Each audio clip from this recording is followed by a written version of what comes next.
Oi, esse é o programa Entrevista no Canal Futura e hoje a gente tem a honra de receber Alessandra Orofino, economista formada na Universidade de Colômbia, fundadora e diretora do Nossas Cidades, Meu Rio, Meu Recife, o que mais? Minha João Pessoa. Aí é a rede Nossas Cidades, aí cada um tem o seu diretor local. Brasil inteiro, né, Ale? Estamos caminhando. Muito bom. Ale, me conta um pouco, o que o Nossas está fazendo agora que te deixa mais animada, assim, que você tem visto de impacto no plano da cidade? Vocês usam tecnologia, vocês usam mobilização pela internet para provocar mudanças nesse plano urbano. O que está te deixando mais animada, que você acorda de manhã e fala, puxa, isso aqui é muito legal? Tem muitas coisas, né? O Nossas hoje funciona quase que como um laboratório de projetos para mobilização, olhando muito para a cidade como nosso âmbito mais privilegiado de trabalho. E através da rede Nossas Cidades, a gente foi chegando em várias cidades do Brasil. E uma das coisas que mais me animam é saber que a gente tem essa presença em lugares alguns que eu nem conheço, mas que tem pessoas lá que foram formadas e selecionadas pelo Nossas no Rio e que estão se dedicando a transformar a realidade da cidade delas. Tem algumas iniciativas que a gente fez com as diferentes cidades da rede, também com outros parceiros externos, que me deixam muito, muito animada. Uma que tem no meu coração, assim, se chama Mapa do Acolhimento, e foi um projeto que a gente lançou no ano passado, em resposta a, enfim, alguns casos de violência sexual que surgiram em algumas cidades que faziam parte da rede. E a proposta ali é fazer duas coisas. A primeira é colocar terapeutas, psicólogas em contato com vítimas de violência sexual para oferecer terapia gratuita. Então a gente percebeu que havia uma forte demanda por terapia. Ou seja, acompanhar depois que a pessoa depois da violência tinha sido vítima desse tipo de violência. A assistência de saúde mental pública, ela ainda tem algumas limitações. A assistência física de saúde do corpo, no Brasil, ela é em geral boa. Se nenhuma lei horrorosa for passada em nível federal, a gente deve continuar dando às mulheres vítimas de violência o mínimo de assistência que elas precisam para preservar a sua saúde física, mas a saúde mental recebe pouca atenção, existem poucas opções para essas mulheres, então a gente quis criar essa rede de solidariedade para dar a essas mulheres a possibilidade de receber essa atenção gratuitamente. Ótimo. E além disso, a gente cadastrou voluntárias que estão fazendo um trabalho de avaliação dos serviços públicos de acolhimento que já existem. Então tem um componente de tentar influenciar o Estado, né, para que ele ofereça políticas públicas de mais qualidade, tem um componente também de usar a solidariedade entre as pessoas para resolver um problema de maneira mais imediata. Incrível, Ale. Agora, é interessante porque o Meu Rio tem, por exemplo, um sistema de mobilização que é conhecido como panela de pressão, né? Eu adoro esse nome é excelente. E isso permite que as pessoas concentrem seus esforços em prol de uma causa e, na verdade, você consegue fazer com que quem decide seja pressionado, porque o Brasil, o que está acontecendo é muito fácil para grupos de interesse fazer essa pressão, mas para o povo em si não é tão fácil. Como é que funciona essa mobilização que vocês conseguem promover? O Meu Rio foi a primeira organização no Brasil a usar um sistema de pressão direta. Certo. Então a gente, ao invés de fazer petições online ou outros tipos de trabalho com um meio digital nesse âmbito da petição, que depois requer uma entrega, né? Alguém tem que ir lá entregar a petição na mão de alguém, a gente criou um sistema de envio de e-mails diretamente para tomadores de decisão e também de telefonaço. Então a gente tem um sistema em que a pessoa deixa o seu número de telefone e a gente tem um robozinho que liga para ela e conecta o número de telefone dela com o número do gabinete do político, do tomador de decisão que pode fazer alguma coisa pela causa dela. E o que é legal disso é que, primeiro, você corta esse intermediário, né, essa organização que precisa coletar as vozes de todo mundo e ir até o Congresso, ou até a Câmara de Vereadores, ou até para fazer uma entrega.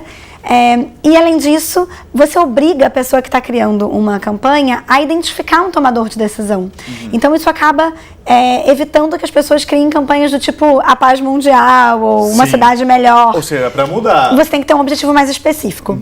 Você vai falar com quem? Com o secretário de saúde, com o secretário de educação, com o prefeito. Então, esse foi um sistema bem pioneiro que agora a gente está, inclusive, fazendo algumas modificações nele. A gente vai lançar uma plataforma mais robusta que tem essa funcionalidade e outras também. Ou seja, para pressionar, esse esse canal tem sido efetivo. Que tipo de mudança que já rolou usando o panela de pressão? Nossa, tem vários exemplos. Aqui no Rio, os vereadores tinham introduzido um projeto de lei na Câmara em regime de urgência, para ser votado em 48 horas, que dava aos vereadores que fossem funcionários públicos e que não tivessem sido reeleitos a possibilidade de ganhar uma mesada vitalícia, que na época estava em cerca de 15 mil reais por mês. Era uma equiparação com o salário de secretário.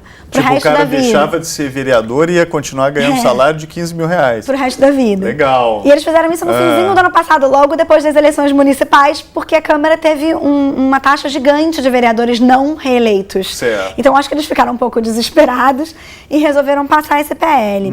Era um PL com 21 coautores. Não, isso não tem nem palavras. 21 que eu posso coautores, dizer eles já tinham sobre quase isso. a maioria só em coautoria. Eles introduziram no dia, ele foi muito esperto, porque a gente teve o segundo turno num domingo e na segunda-feira eles introduziram o PL. Segunda-feira estava todo mundo falando do novo prefeito, ninguém estava prestando atenção na Câmara. Certo. E aí isso foi introduzido e a votação já seria no dia seguinte, regime de urgência, máxima prioridade. A gente soube disso porque a gente tem uma equipe no Rio de Janeiro, assim como em todas as cidades da rede Nossa Cidade, que acompanha, né, o processo legislativo. E aí a gente soube disso e criou uma campanha imediata de pressão. Foram quase 50 mil pessoas mandando e-mails para todos os vereadores em 24 horas. Incrível. A gente lotou a Câmara para o dia do voto, fez transmissão ao vivo direto de lá. E no final das contas, o PL foi rejeitado por unanimidade. Nem os autores do PL votaram a favor dele. Então as pessoas responderam, né? Responderam. O que dá a impressão é que quando as pessoas têm um canal para se manifestar e elas percebem que essa manifestação vai produzir resultados, as pessoas vão atrás, você não acha? Claro. E acho que a gente está vendo outras formas de participação agora, né? Tem algumas formas mais institucionalizadas, de levar o cidadão direto para um processo já institucionalizado de lei de iniciativa popular, nesse caso. Isso. Tem pressões que tem um cunho mais ativista mesmo, que é o que a gente faz mais, né, no Nossas. E tem também essas redes de solidariedade que eu acho que estão se formando para solucionar problemas sem nem passar pelo Estado. Tá. Claro, reconhecendo que o Estado tem um papel fundamental, inclusive de escala e de alcance.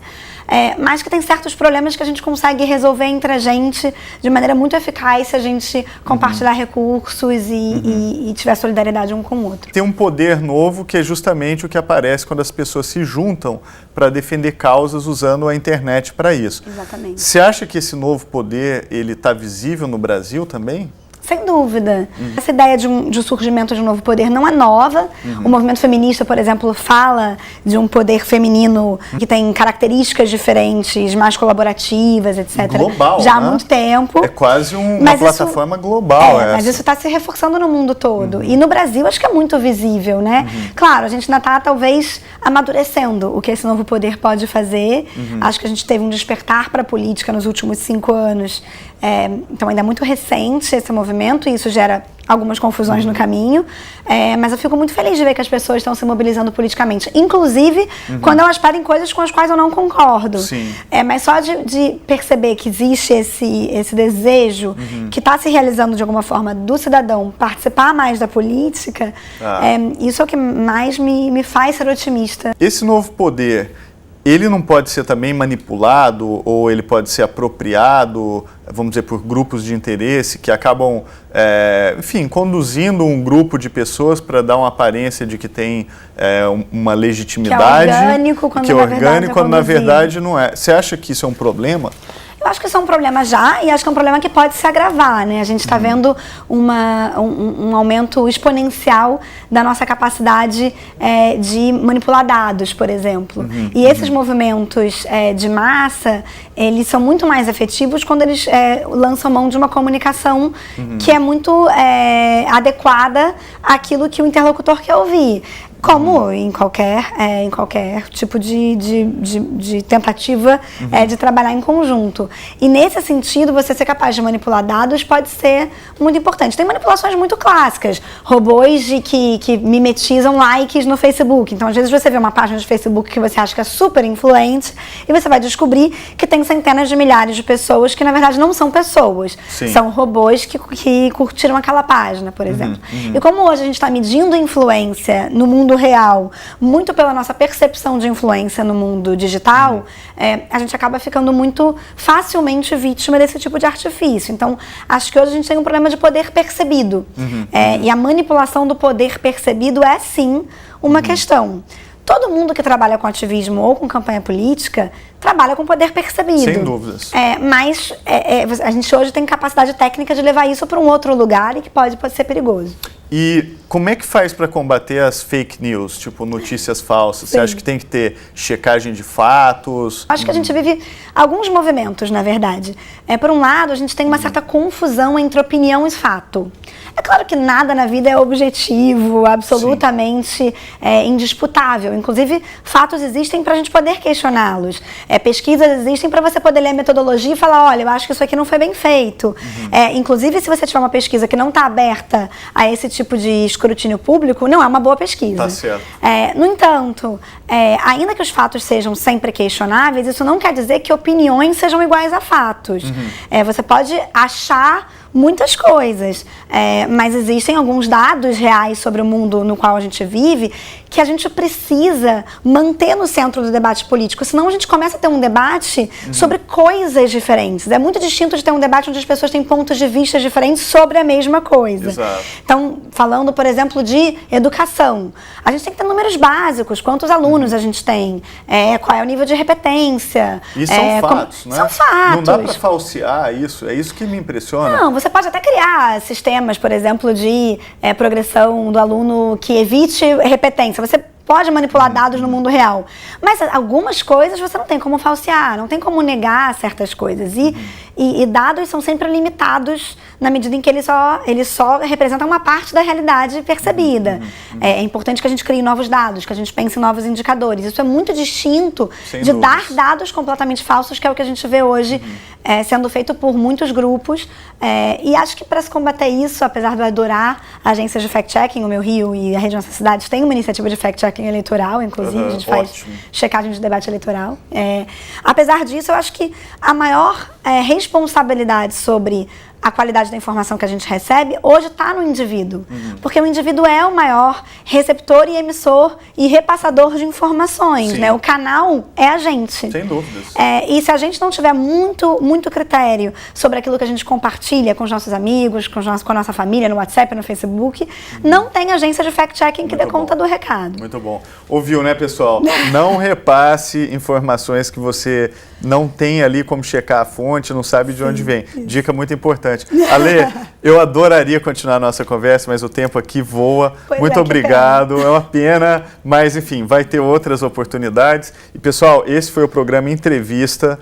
Se perdeu algum episódio, estão todos no Futura Play. Você pode assistir todos os episódios. Olha que maravilha. Não perca, não tem desculpa. Um abraço. Tchau. Obrigado, Ale. Obrigada, Ronaldo.